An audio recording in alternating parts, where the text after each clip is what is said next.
How do you know if you need a financial coach or a financial planner?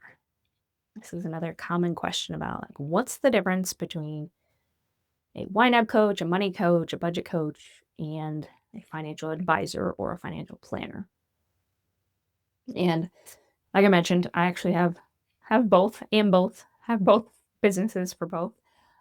Most planners really focus on long term. Retirement's usually a big one. Investments is usually a big part of that. So a lot of people come to me and my husband with the question of like, when can I retire? Do I have enough money to retire? And those are kind of the bigger picture questions we answer on the financial planning side. On this side, with the money coaching, the budget coaching, I help people with more of that day to day. Where's my money going?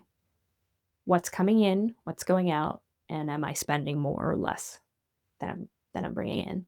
And usually there's a debt pay down plan in there as well, because most advisors, most planners don't work with clients on the detailed budgeting level like a coach would. A coach will sit there with you line item by line item and say, look through everything and again, figure out what's coming in, what's going out.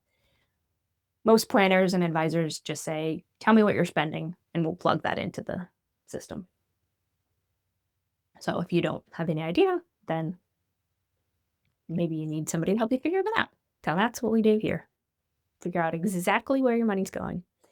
And I actually have worked with clients for budget coaching who have planners. But like I said, their planners don't want to or don't have the capacity to work with them on the one to one individual level. Exactly where is my money going? So I've even worked with a couple. One of the first couples I worked with for my coaching business was a couple who in their 50s who's had an advisor for years, but they've just never quite been able to communicate about money. And so we went through my whole coaching process, and that's what they said. They were like, we've never been able to talk to each other about money. Like our advisors never talked to us on this emotional level about money. It's always about the investments. So that's kind of a little bit of a difference between what is a coach versus a financial advisor or financial planner.